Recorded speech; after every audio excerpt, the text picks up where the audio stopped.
Larry, tell us about your business and how it makes money. I buy vacant land all around the country without ever going to it, and I sell it for more. Buy and sell vacant land. And how are you acquiring this land? We buy land from individuals. We reach out to them with cold calling, with direct mail campaigns, and we've been doing pay-per-click ads as well. Cold calling, direct mail, and pay-per-click.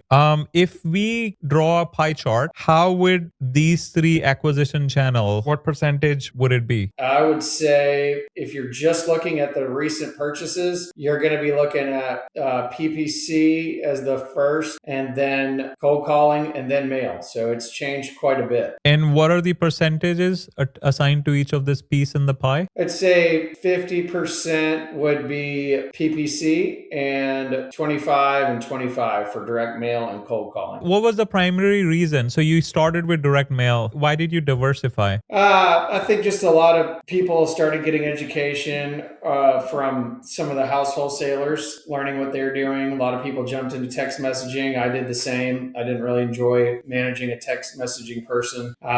From there, I went to cold calling and then went to PPC as well. And I've continued to keep mail because I think there is a great ideal avatar of a perfect seller that would be more prone to call direct mail. They might have owned the property a long time. They might be a little bit older, and they might not be, as up to talking to someone on the phone out of the blue or being on the internet doing pay-per-click. Are all of these acquisition channels, are you doing them in-house or have you offshored or using external services for them? Yeah, great question.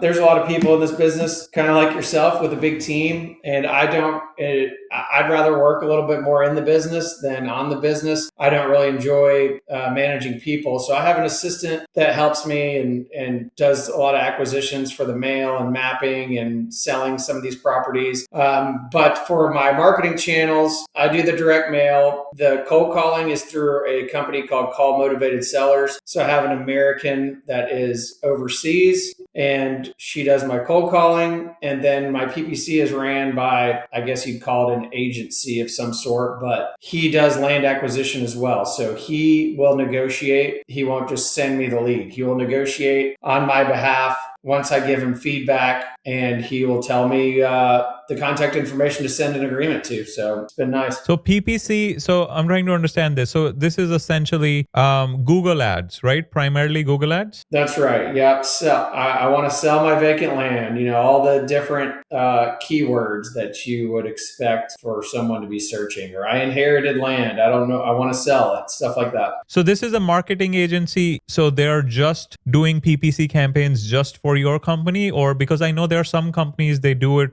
in general, and then they sell the leads to 20 different companies. Yeah, I tried that with Wholesaling Inc. and it went terrible. It went really bad. So I turned that off, and I, through my networking, found a guy with a small agency that just works with a few land investors. He's not really taking on any clients, so prefer to just leave his company out for now. I also had tried TV commercials. I went to the Fox News channel here in Nashville and did a whole commercial. Was pretty interesting, pretty challenging. You got to use your hands. You got to have a smile. Even though it's one line at a time, it's pretty nerve-wracking, but that did not turn out very well. It's very expensive. My ad said clearly that I'm looking for 4 acres or more with road frontage, and those were not the leads that were coming. Interesting. So you did get leads from that TV commercial? I did get leads, correct, but they were quarter-acre lots in rundown towns the majority of the time, or landlocked properties that I don't really pursue, as in they don't have road frontage. How much did it cost to run a TV commercial? Oh, the setup, I think that was $10,000. And then for them to maintain it, I think it was $4,000 a month. Oh, wow. Okay. And how do you recall how many leads you got in total? No, this was years ago at this point. I would say I probably got 5 to 8 leads a week, would be my guess. Oh, 8 leads per week. Okay. And I don't think I got a single deal out of it. Okay. So these were unqualified leads, but you did get leads. So people were indeed watching them. Were they mostly smaller and and landlocked, or were there like some bigger leads, bigger deals as well, where you were like, well, it looks nice, but it doesn't meet my acquisition criteria? I think I'm wrong on my estimation. I'd say more like 10 to 15 a month. And Okay. there was always something wrong with them. Maybe like air property where there's too many people involved, just different things that I don't really like to pursue. Nothing came across as straightforward. So it was quite a learning lesson. Not anything I would pursue again. Do you think there might have been opportunity for like operators if they do like messy titles, or maybe they do smaller deals? You think there might have been opportunity if like your buy box was much wider? 100%. Yeah. I mean, it produced leads. And if someone my goal is at minimum 10 to 15,000 per deal. And those properties aren't worth that even to begin with. So even if they wanted to give it to me for free, they'd be $3,000. So yeah, there would be money to be made if you had a different business model, where mine is more a little bit less volume and more profit per deal. Right. So your buy box is at least $10,000 per deal. And not like, I'm guessing you don't want to deal with title problems. You don't want to deal with access issues. You don't want to deal with necessarily adding value, like a ton of money. What would you do for a property? Would you like clear it? Like, tell me what you're willing to do and what are the things you're not willing to do. Yeah, I mean, as I've grown and continue to educate myself, I've grown into much more things. I have 4 recorded plats now, where it's not just a surveyor creating a new parcel. It's actually going through the jurisdiction and having the zoning and the highway and everyone sign off on a subdivision. So I have one right now. I just got the recorded plat today. It's 37 acres in Tennessee, and that's divided into 5 new tracts. I have something similar in Texas. There's 17 acres. That's now 6 tracts. I've done a handful of those just because you can offer more. You can even look on market and offer market value if you think you can get soil sites and divide the property with a good amount of road frontage. That's the key there. So Right. I do Okay. that. And then with those, yeah, I mean, I've done land clearing. I just paid a guy today down in Louisiana to do some underbrush clearing, mulching. It just really makes the curb appeal better to have a park-like setting where someone can actually visualize the property better, where their home would go. It's so often when we started doing this, it's just a row of trees on the side of the road. That's what the property is. And I think that it's harder to sell right now in this market, and you need to Right. do what you can to make it appealing. Right. So what I understood was, so your buy box, you would do minimal value adds like clearing land, mulching, brush clearing, and then if it's a larger parcel, you'll also do subdivisions. But you're not putting on mobile homes. You're not bringing electricity, right? Those kind of expensive plays you're staying away. And in terms of subdivisions, are these minor or major? Are you actually putting in roads, or is this just like surveyor splitting them apart? Yeah, that's right. It's just the surveyor splitting them apart, all with road frontage. It just opens up a much bigger buyer pool. People can't necessarily afford 37 acres for 500,000, but they might be interested in a 5-acre tract for 90 or 100 or something like that. So that's the key. There is you're just bringing in a lot more potential buyers. Right. So we talked about the TV commercial. So it didn't. Out of curiosity, how much did you spend before you're like, all right, I'm gonna cut my losses now? Yeah, I think I did about 6 months at 4,000, and then I decided to move markets. I was doing all of Alabama, so commercials were in. Well, actually, I'm wrong. They're broken up into MSAs. So I was doing North Alabama, Huntsville. I Okay. had some success in that area. The budget is based on the MSA. So if you wanted to try to do vacant land or homes in, say, Phoenix, you might be double that. You might be $8,000. So after I had no luck in Alabama, I decided to change markets with something of a similar price. So I went to Myrtle Beach, South Carolina, Mm, and kind of same results. I think I got less leads there, but same general problems with any leads. right. And these commercials you were running just in that state, right? Just in that MSA. So yeah, someone's watching the 10 o'clock news in Myrtle Beach, they're probably going to get my commercial. And what time were you running it? It's a variety of times and channels. It's a whole array. Hmm. Tony Javier, he's a famous podcaster and house wholesaler.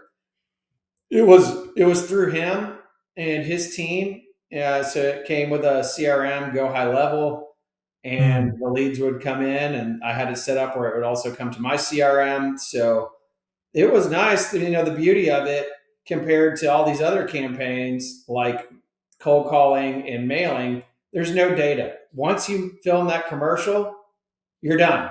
You walk away. You just wait for leads. So again, if someone wanted to do more high volume and smaller profit per deal, I think it could be something to look into. And the other Hmm. thing is, they wanted me to use a lot of the language they use in house wholesaling. You've seen them sell your house for cash, fast, those kind of things. I don't Yeah. think that really resonates with the kind of sellers I'm looking for. The sellers I generally buy from just become a little more indifferent about the land. They know they should probably sell it or let someone else enjoy it since they're not doing anything with it. They've been sitting on it for years, and finally they gotten a letter or a call that day, and they've said, "All right, fine, let's just get this over with." Where I think the verbiage was not really great for my target audience. Hmm. They told If me not you to reinvent the wheel, so I went with it.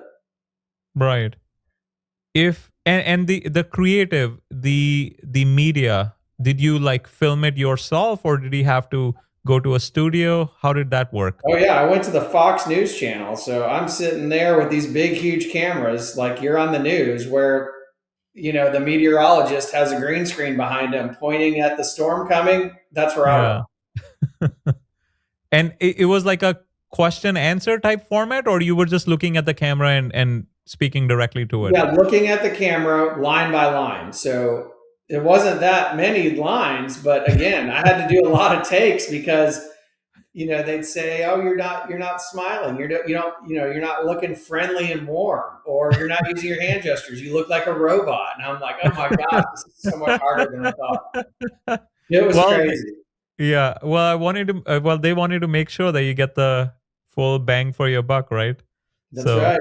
So I was at the Fox News studio a little longer than I had planned. well, as long as they were not charging you by the hour, right? It was like Yeah. prepaid, right? Everything was prepaid. Yeah. Okay. All right. That's good. Well, at least you have a story to tell now. You got some good experience, Yeah, right? Seth Williams had me on the RE Tipster talking about the first land investor to do TV commercials, and Yeah. I was pretty excited at first, and definitely trying to break a new ground there for other land investors. And whenever I go to big meetings or anything, people ask me about it, and I have to tell them the truth that it wasn't what I hoped.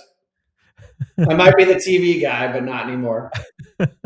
Well, what are your thoughts on how I looked at this website, or there was like a YouTube ad that was targeting me. So I think it's called vibe.co or something. So they basically you obviously you come up with your own creative just like you would for a Facebook ad, but then instead of going to Fox News studio, you upload that and then they run it on like streaming services like Hulu. So it's still being shown on TV but on like the streaming services like Hulu ads or Netflix ads or Amazon Prime ads. Um, if you were doing this for a streaming service, what would you like? What would you do differently? Yeah, I think it goes back to not using the house wholesaling verbiage, Right. not trying to hit on fast cash and those kind of things. These people aren't in a bind. They don't, it's not like grandma passed away and now someone's squatting in the house. It's just land on the side of the road with a bunch of trees on it. So Yeah. I would change that. I honestly hadn't really thought too much about it. It's an interesting question on how I would, what kind of video would you want to make? Again, I think you'd want to appeal to an older audience, people that aren't going to be trying to figure out the value of their vacant land online. So something pretty basic, something very wholesome, I would say. Something Yeah. you just want to build trust. Hmm. Yeah, interesting. Like I the industry, like I feel like it's moving more towards like running a true business as opposed to just doing deals. Um, I just released my book, The Land Business. I've been like going on podcasts, and recently I went on an interview where I was talking about like I talk about goodwill. So it's more of a principles book. It's not a how to book. So I talk about building goodwill and building relationships with your existing customers so you can resell them properties and stuff. And the guy was like, "Well, you don't sound like a real estate guy." And I was like, "Well, I'm more of a business guy now. It like the market is not as hot as it used to be. So now it's forcing us to pivot and try to do the right thing and think of LTV, lifetime value per customer, as opposed to just churning as many deals as possible." So I'm hearing the same theme from you, right? Where it used to be like fast cash, just get it done. And now you're thinking of like, oh, building goodwill in the marketplace, branding, right? Thinking of long term, how the ad will sit long term as opposed to just transactional. Um, I wanted to transition to your business goals. So we talked about. Actually, no, before we get there, I had one more question. So we talked about the TV commercial. We talked about direct mail, which you have been doing for a long time. It's just you do it less of it now, and then you're doing cold calling, which is you mentioned someone else is doing for you, right? You have a service for cold calling as well, right? Correct. Right, call motivated sellers. On the PPC side, you said you have an agency. How involved are you in the actual ads that are being shown on Google? I'm really not involved. Um, I maybe could use some work on technical side of things. So it's when you can search for sell my land, and I'll be one of the sites. So it's Land Exit Solutions is my company, and so it's all ran by the agency guy. It's not anything Okay. I have too much input on, and he's constantly changing it. He has worked towards more inherited land now instead of just selling my land. I think those people are a little more motivated. We've had a lot of trouble with PPC because people are generally hiding things. They've tried to sell it other ways. They might have talked to a realtor. They might found something Mm, out. I mean, a perfect example is one that was in Arizona. It needed water, so I thought I'll get a well. Well, I talked to the jurisdiction. And they said nope. We're only allowing water from the road, and you need a $200,000 water line extended across the front of this property to have water. So obviously killed the deal, and just an array of other different things you come to find out. mm. But that's not specific to PPC, right? I mean, that problem we see it on direct mail as well, right?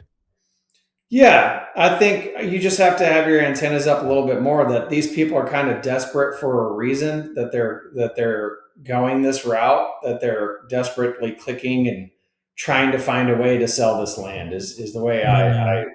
I put Ah, it. I see. I think if you talk to, an older couple that's just had the land, thought they were going to build a long time, yeah, I think my skepticism is a little bit lower. I see. Because PPC is intentional. They are the one who are going on Google and searching. So you tend to see more of people who are desperate. So yeah, so I understand that. Have you seen like recently, with ChatGPT and all the AI tools that have kind of like disrupting Google search volume? Have you seen any impacts to your PPC campaigns? Like, have the prices gone up, or are you seeing less volume? No, I wouldn't say that. I know of other people that strictly run their business on PPC, so a pretty good amount of business as well. So I think it's a a good strategy, but you really need to vet your agency because that one I did originally went really bad. I think ideally find someone that has done some kind of land advertising would be my Hmm. suggestion. When you say they were bad, can you like elaborate? I just didn't get I just didn't get really any leads. Like right now, I'm getting probably four, five a week, 20 a month or something like that. Hmm. You get a lot of properties that you find out are listed, which is frustrating. They have it listed with a realtor, it's not selling. It's kind of hard to figure that out. The market's kind of spoken for that property. So the really a lot of the times the only play is just to come in, assume that it would sell at maybe 80% of what it's listed for, and then make an offer based on that. Hmm. Let's transition to the business goals. Um, Tell me what you're thinking in terms of 3-year business goal for your company, Yeah, revenue I mean, I wise. think I'm in a good place. I enjoy the business. I enjoy looking at these leads, and the beautiful thing is any day could be like Christmas. You just don't know what's going to come across your desk. So Right. I think I still don't want to get into the high volume game. Hmm. So I think I've been looking a little bit more at on market deals. I've been trying to hone in on properties to subdivide. So I'd really like some of these bigger projects going on in the background, maybe four big subdivides a year where you're buying at 4, 5, 6, 700,000. Have some good bank relationships for those. So I'd like to have those kind of going on in the background, and then just a good amount of flips where you can make 20, 25, 30,000 to kind of help with all your monthly bills and kind of pay to keep the lights on kind of thing. Hmm. Do you have a specific number in mind or are you just thinking in terms of deals? Yeah, just in terms of deals, I'm enjoying where I'm at, doing about 30 deals a year, something like that. I think just finding ways to increase the profitability of finding more deals with a little more juice in them. Okay. So 3-year target, then stick to 30 deals per year, but make them higher value, right? Correct. Yeah, that's Okay. right. I'm guessing you're still in the 7 figures, and are you targeting 8 figure, or you think you're going to stick like be in the 7 figure range for the next 3 years? Yeah, I'd say I'd like to stay. I don't really have, it's a really great lifestyle business for me. I have two younger kids, so I take them to school. I go to soccer at night. I do all the things to try to be engaged while they're 10 and 11 years old. I don't necessarily have huge aspirations to be an 8 figure business with a lot of employees. My wife has a great job. We live very comfortably. So if I can, keep growing every year, did about 2.9 in sales this past year. So I'd like to obviously get around 3.5 and, continue to grow, but, keep things pretty simple. Right. Um, the 2.9 million in sales that you did, were these mostly flips or were there a mix of subdivision? How would you split that? Yeah, mix of subdivision and flips. I don't do assignments. I don't do wholesaling. So these are properties that I have bought outright, whether it's just my own cash or using a bank and paying down the loan as lots sell. And then I keep, whichever properties I end up with as the profit for the deal. Hmm. Tell me about some of the constraints and challenges you're facing right now. Yeah, it's a timely question. I think my inventory I have right now is really great. Things are slow to sell. I'd say the issue right now is just the pipeline, and that's the difficulty of this business is, it's not reoccurring revenue. I went to lunch with some friends yesterday. One's a financial advisor. He gets mailbox money every month. The other runs about 100 Airbnb property management company here in Nashville. Those just pay every single time someone books. So it's always, where's the next deal? Where's the next deal? Forever. Maybe I should get into selling notes, but I feel like I would run out of capital and have money stuck in too many deals, not and having to track how much is in each deal, when is it going to get paid off, all these kind of things. So I strictly sell on cash, or the buyer can get bank financing, whatever. But the issue right now is the acquisition pipeline. I have nothing in escrow, and maybe just two or three that I'm optimistic about getting under contract coming up.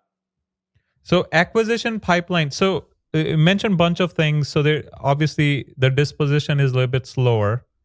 And you mentioned no recurring revenue because you don't sell on notes.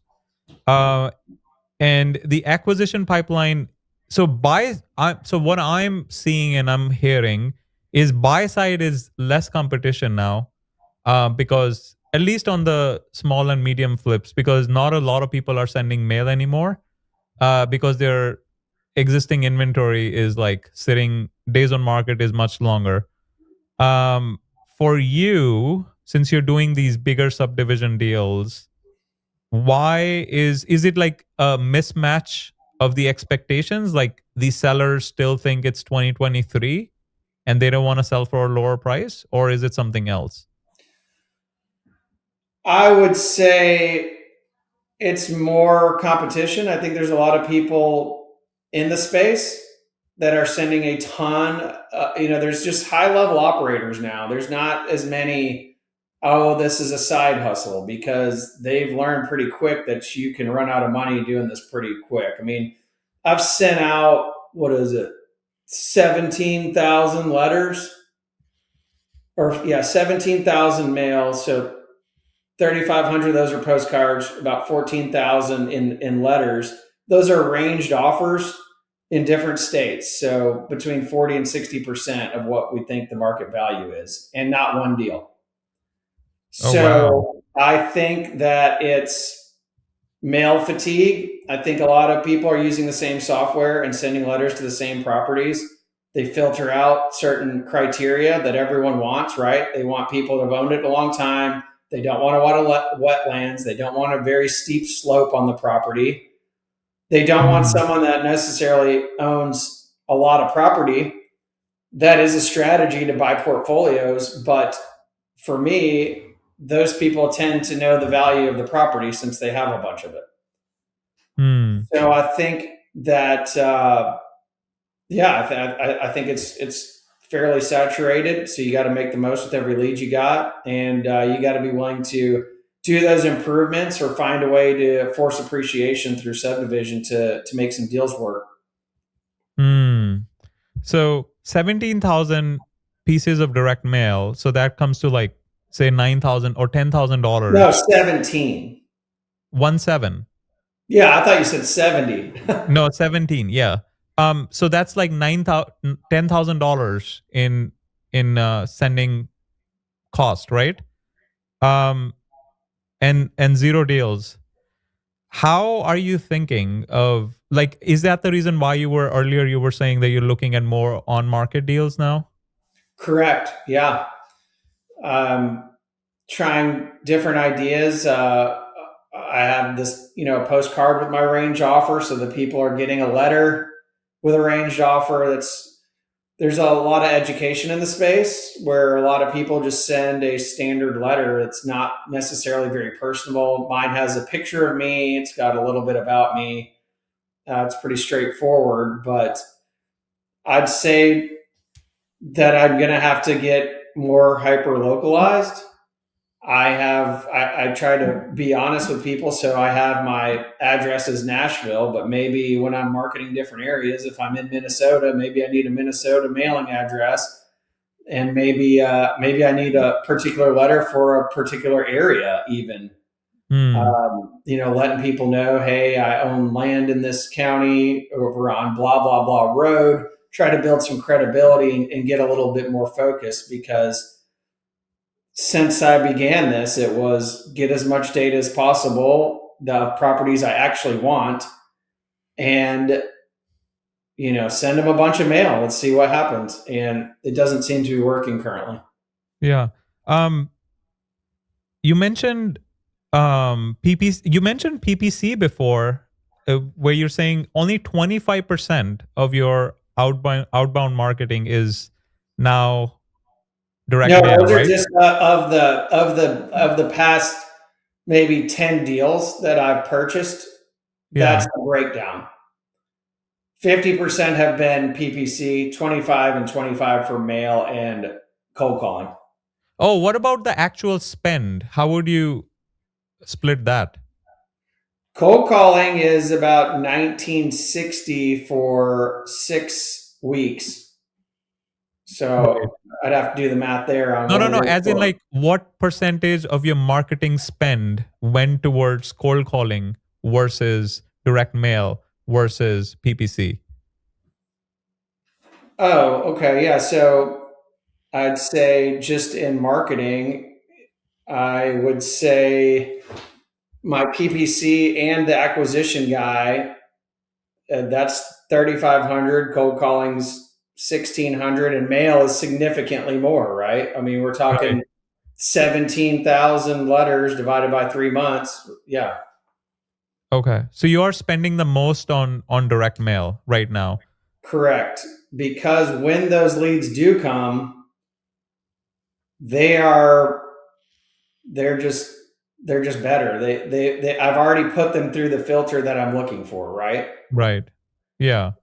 With PPC you can control because it's the person intentionally The looking other for. thing about PPC is you don't know where it's coming. You don't know where the land's going to be. I was Right. just looking at property in New Mexico today. Like I have no desire to market in New Mexico. Yeah. So you don't know what you're going to have to look somewhere new and try and figure out a market every single time. Yeah. I mean that one strategy as you pivot, right? And you try to make this work for 2026. Have you thought about opening up your markets to all over the US? Yeah, I probably need to do that. I've done quite a bit of deals in Texas now, subdivides and things, and I don't like it. It's a non-disclosure state, so it's hard to find sold comparables, and there's water issues. There's water not how deep is the well? How expensive is the well going to be for my end buyer? Different issues. I don't like to do desert squares. There's so many of them. I just don't really have any interest in doing that. I know a lot of people make a lot of money doing that, but yeah, I think you're right. And I have. I mean, when I first started, I went to areas no one was talking about. I went to northern New York State, Indiana, Ohio, just different areas that people don't necessarily always talk about. I mean, if you Google where to do land flipping, they're going to tell you Tennessee or wherever. But I think I have tried new areas. When I first started, I didn't have much luck in Georgia. I've tried Georgia again, had a little luck. I have tried Michigan and Minnesota. So I'm continuing to open up that idea. Yeah. You mentioned making most of the leads. How are, like, right now, what's your speed to lead? Like when a lead comes to your CRM, how quickly are you, is it you personally responding? You mentioned you have like an executive assistant, right? Yeah, my assistant Brittany, she will immediately, it could be a cold call lead or a mail lead. I mean, we're mapping it within minutes and starting to comp it to see if we're in range. Because if it's a letter, we already know what that range is. If it's a cold call, we got to comp it. And usually we ask in the cold call, what's the least amount of money you're willing to take for this to move on from the property? So they'll give a number. 90% of the time it's market value, if not more, or a ridiculous number, but you got to look at it. They might say $1 million. Well, it might have development potential and that could work. So believe it or not, some of these cold calls, when they say 250,000 for their 6 acres, you can make that work if it's in a good area and you can subdivide it. Hmm. But we're getting speed to lead is certainly not an issue. I would say it's been a point of conflict with the PPC agency uh, acquisition manager. I've told him that we need to, these people are probably clicking on multiple ads, so we need to get an offer to them as fast as possible. Right. He likes to build relationships and talk with them over a course of time. So I'm not sure if I'm right and he's wrong, or if I'm wrong and he's right. So help me understand this. So PPC lead comes in. So you're It goes saying you're, to him, yep, because yeah, he's filtering them out of stuff he right, knows I don't want. right. Pre-qualifying them. So as part of the pre-qualification process, how is he building the relationship? He's calling them and finding out the entire backstory and trying to Hmm. start negotiation on my behalf. Oh, I see. So So that will he's save looking you at time. comps. He's talking to them about the market. He's building trust and rapport. Then then we map it, and then I start to comp it, and I give him an exact number I'd feel comfortable with and questions I might want answered. But you are never on the phone with the lead, right? Never. Okay. And that's part of the service, Yeah, right? it's, definitely some value there. Hmm. Interesting. So help me understand. So you're saying you don't want him to do the initial trust building and you want to get to the number faster? Is that what you were implying? Well, I think it should. I think it can be a two call close. I think it could be understanding the situation and building trust, and then the next call, maybe that same day or the next day, needs to be an offer Hmm. I see. Okay. where So he you're might saying, drag it out a little more and stay in touch with right. them, and he doesn't want to just hit them with a number. He wants to continue to discuss certain aspects of the area or the exact property and kind of push them into a corner, so to speak. Hmm. Like trying to make a case of Correct. why the number that's coming is more aligned to what we're saying as Correct. opposed to Because we see his a lot of these expectation. cold calls where we talk to them, we give them a price the second time, and maybe they just don't go anywhere. They just stop. They just ghost us. They won't give us an answer. So his Yeah. strategy might be a little more longer, and it can work. But I also think these are PPC leads, and these people are trying to get rid of the property. So let's move. I see. So we have to like strike a balance to make sure we build some rapport, but not wait too long where they sell it to someone else. That you nailed it. Nailed it. Yeah, that makes sense. Okay. So that's one thing, right? So you mentioned speed to lead is not a problem. Maybe having more efficiencies on the incoming PPC leads. You also mentioned getting more hyper localized. Can we dive deeper on that? What do you mean by that? I'd say, I'm generally trying to get 10 counties in a state and get a good amount of data to say mail 5,000 a week or something like that, where it's just going to be the same. It's going to be the same range letter. It's just going to say the county. It's not going to say anything else. I think I might have to look at a letter that's specifically for maybe even get down to a county level where I'm saying, okay, X county in South Carolina. Oh, I own the property on Main Street. I'm looking to buy more land in the area. I'm curious if you're interested in selling. Hmm.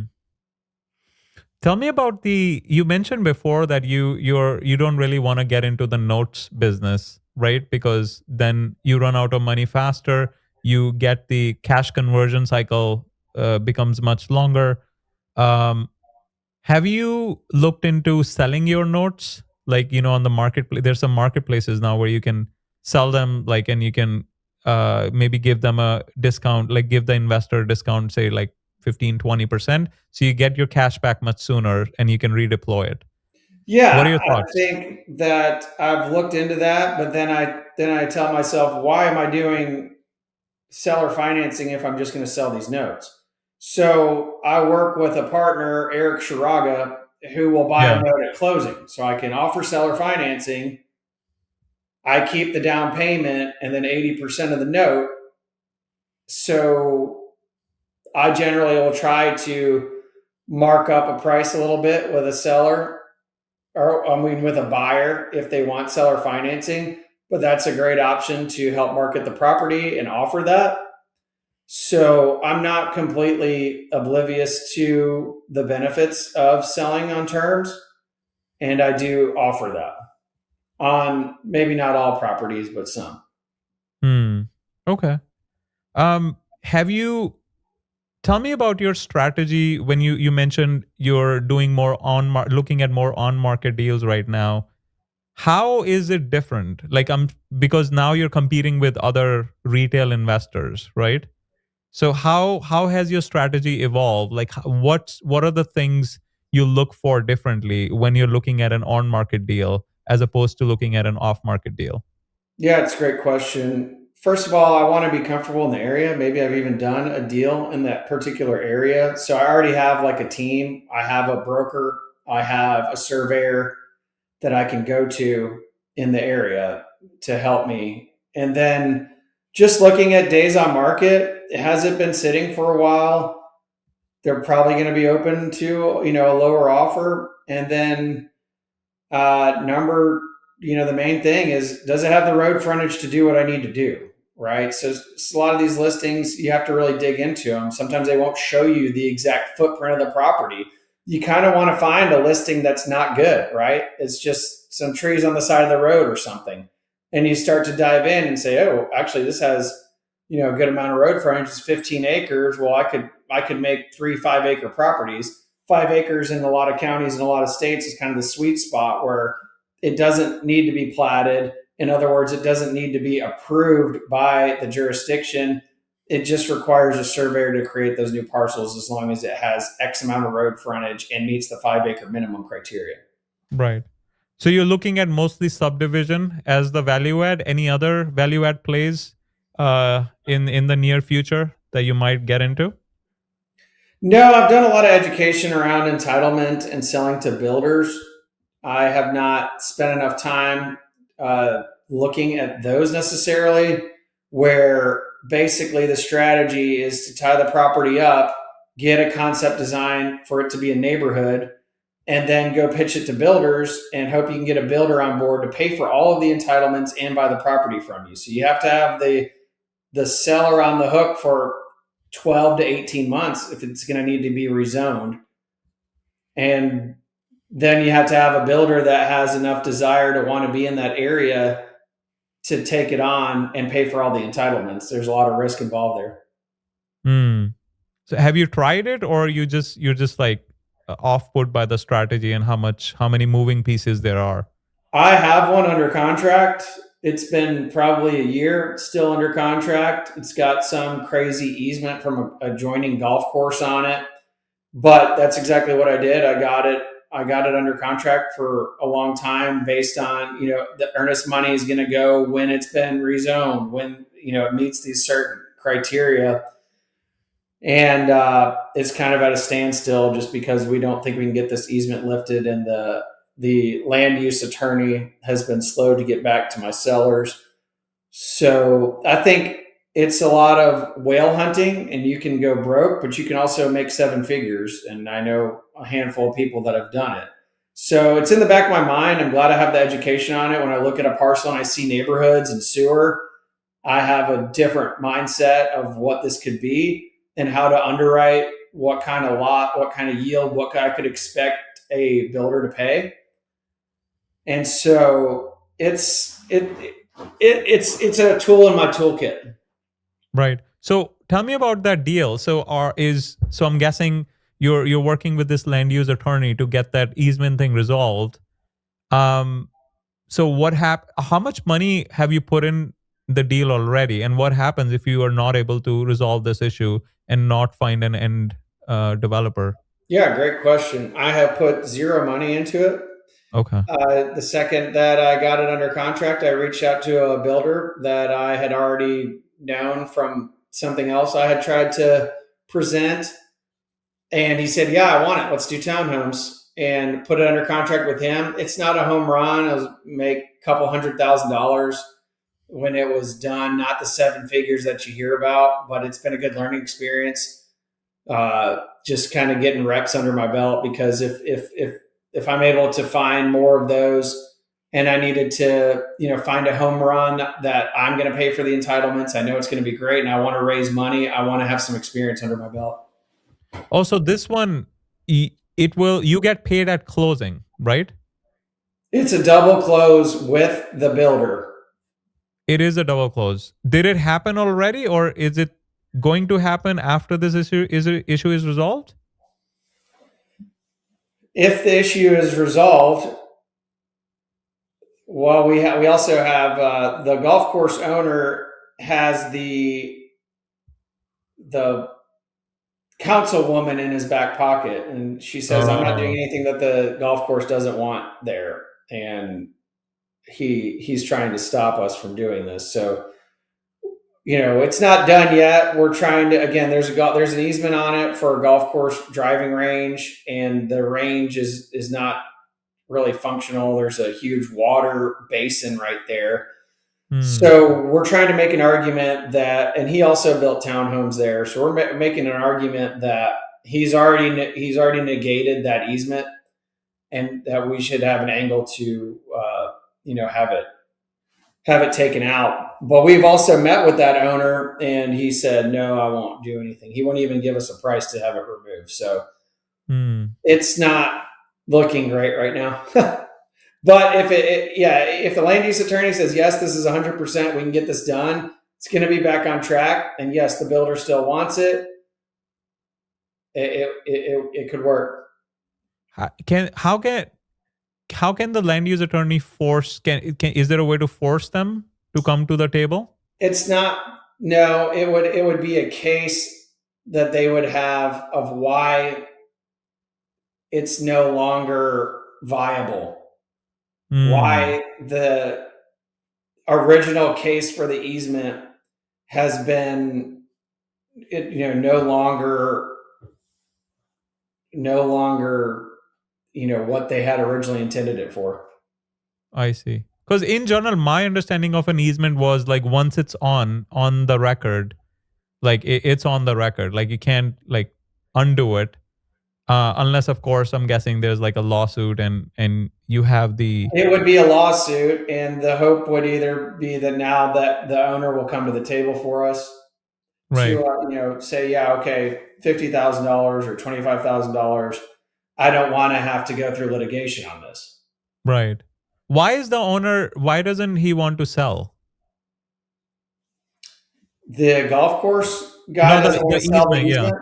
because he's trying to sell townhomes there right now, and he doesn't want competition. Oh, I see. So it is direct competition. I see. Okay. And there was like no way of knowing that when you were doing. We had a new survey done, and they found it. Well, I didn't, but the builder did. I see. The existing survey did not have that easement? Correct. Well, that wasn't an existing one. It was very old. It was like from the original plat of the whole area. I see. So at the worst case, you didn't lose any money. It's just you lost a lot of time, right? I prefer to think of it as, hard knocks education. Right. Who was paying for the land use attorney? The builder? No one's paying for it yet, because the land use attorney has not gotten back to us on if he thinks this is a case worth us paying him for. Not me, but for my sellers. I told the sellers, even if it's not me buying this, you guys need to clear this up, or you're going to be stuck with it forever and can't do anything with it. So That's where we're at. How much time have you left on the contract? It's pretty much open-ended at this point. The last addendum they signed, it didn't have an end date. Oh, wow. Interesting. Yeah, I've met with them a lot of times, gone to lunch, gone to these meetings. They trust me. If we get to a point where land use attorney says this has no hope, I'm not going to tie them up and hold it against them. I'm going to release it. They'll send an addendum that, deals off the table. Right. Interesting. Well, as long as you build such a good relationship with the sellers, right? And Yeah, this it these helped that it was local. So, the sellers live near me, and that's important, I think, when you're trying to do this kind of business, is to know the area and potentially be able to meet with the sellers, because it'd be pretty hard to get to where I'm at with that project if it was all over the phone. right. There was one more item I wanted to discuss since we're close to landing this plane. Um, ra- Raising capital. So you mentioned you raise capital through banks, right? You have done JV deals. You use your own capital. Um, Tell us about the thought process. Like, if someone is watching this, they're relatively new to raising capital. How do you want them to think about it? Like, should you always start with your own capital first, build some experience, then go to a bank, then if need be go to JV, do JV deals, or do JV deals first, then go to bank? How do you think about this? Yeah, it's an interesting question because there's a lot of ways to skin a cat. I mean, there's a lot of education around wholesaling where you never buy it. You get it under contract for 6 months and try and sell it to somebody else. I don't like to do that. I think you're imposing to the seller that you're going to buy it when you actually aren't. If you are Mhm. doing it honestly, that could be an avenue if you want to go down it. There's plenty of people that do deal funding. I'm pretty sure you can Google, land deal funding. I know there's a website out there of all these different ones. Um, so that's an option, and it's a good one because the people on the other side that are funding the deal, they're underwriting it too. But if you can, I think getting a few deals under your belt with your own capital is the way to go. And then maybe work with some funders. And then once you've kind of gotten a grasp of it, then I would look at cheaper capital, which is friends and family. I mean, I have friends that are like, "Hey, can I give you 200, $300,000?" And I say, "Great, but I don't have any deals. I don't have any deals for you right now." And then just the banks, it's uh, a tough line to walk, just because you don't want to have so much leverage you're not sleeping too good at night, right? Right, You don't want to have like five or six $500,000 loans out. If it goes south, you're going to be in bad shape. right. So I try to only have a few of those out at a time. And I've been able to find local banks, let them know the business, local to the land, tell them what I do, and been able to get like local credit union or farm credit or something to do that. Someone that understands land. They're not just used to doing mortgages or something like that. So I've done it that way, but now I have a pretty good bank that will do deals in other areas. So uh, Right. I've built trust with them and their vice president. They know what I'm doing, and they're pretty open to doing deals in other places. They told me they lend on people, not deals. Mm. So it took a while to get there, but I think I'm in a pretty good spot for that. Right. When you're raising capital through a bank, worst case scenario would be like, for whatever reason something goes south. Is it similar to a house situation where they just take back the asset, or like I'm guessing your personal credit will take a hit as well, right? Yeah, I mean, me and my wife are signing personal guarantees, so Hmm. they can come after us 100%. So they're in a good position that they can take the land back, and then they can come after us. Hmm. So Well, again, that's why you don't want to have a ton of these out. right. No, but if they're taking the land back, theoretically the land is valuable enough from what they loan, right? So why wouldn't they Yeah, come after you? yeah, exactly. And the way I do it is I do partial releases. So you get the bank to lend on 15 acres, and you do a partial release of 5 acres, five Hmm. acres until you pay it off. I prefer to every child parcel that sells goes to the bank until it's paid off. Then I'm Ah, I out of see. any. Then my leverage is gone. So Right. whatever I get left, that's what I make. Does it start with an interest only loan? It's principal and interest, just like a mortgage, Okay. like So you 20 are you year, pay right, monthly. Sometimes you can get quarterly. That's great. But right. generally it's monthly payment, principal and Uh, interest. Right, 8%, which you're not going to find if you go to a funder. If my buddies want to give me money, they're going to expect probably 10, 11, or they could just put it in the stock market. right. So when the because I remember I spoke to a couple of investors and they had a relationship where similar to what you're doing, but the bank will start with an interest only payment until the child parcels start selling, and then it becomes like partial releases balloon type setup.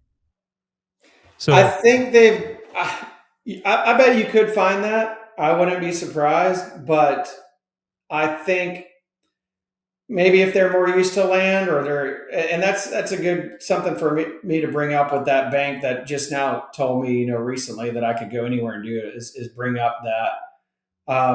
I think when you get a good deal and you're looking, you don't want to just be calling a million places. If you can get a pretty good deal at a pretty good rate, then I just maybe haven't done a good job of exploring all those options to try to get that. I think I mm, could. I was able to get deals like that years ago, but not right now. I think that yeah, they have tightened up the lending, and I right. think that would be a big ask to get them to go to their board and tell them we got this vacant land. The guy wants interest only. I think is a hard sell right now.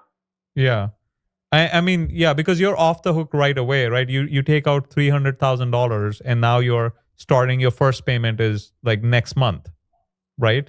So Correct. it is you must have like other deals going on the side, which is like have some kind of recurring revenue coming in, or you have like enough in the pipeline that are selling, so you have cash coming in, so you can pay off. That's Uh, exactly right. And just yeah, underwriting, knowing, hey, there's a chance you're going to have this for 8 to 12 months. So right. what's 8% of that loan? And just say, okay, that's probably gone. Yeah, I'm going to have that sitting in the bank. yeah. Um, have you seen other, like there used to be a ton of JV partners, as you said, there was a website, you can just send an email blast and you'll probably like 30% of the funders would respond, and you can like kind of like negotiate off of each other and find the best funder with the best terms. But now that the market is slowing down, have you seen some of those funders kind of pull back and not underwriting land anymore? I think that the funders I know, they just want to work with a handful of people that know what they're doing. Because I don't know about you, but I get deals from wholesalers, and they're never close. They're always market value or more. They're just trying Mm, to berate everybody with it. And I think the yeah. funders are wasting a lot of time with people like that are sending them a deal that's not a deal, and it's really frustrating. Yeah, yeah. Yeah, I think yeah, as hopefully as things improve, we'll see a good balance of JV people, willing to fund. But because the reason I'm saying this is because I feel like it's much harder if you're getting into the land game in 2026, right? It's much harder compared to, some of the earlier years. Would you agree? Yeah, I mean, there's a good chance you're going to lose 50% of the profit on a deal if you're going to go to a funder with no real track record, right? Yeah, yeah. You got to find Um a real win. And it's got yeah. to be a big enough deal that the funder's even going to want to do it. If you come to them with a $20,000 property, I mean, it's not really worth their time. Yeah. Yeah. Larry, this has been great. We touched a ton of stuff. Like I have like 5 pages worth of notes. Usually I'm at stop at 3. So we covered a lot of different topics. If someone is watching this and they're like, well, I want to partner with Larry or I want to hang out with him, seems like a cool dude with ton of experience. What's the best place for them to reach out?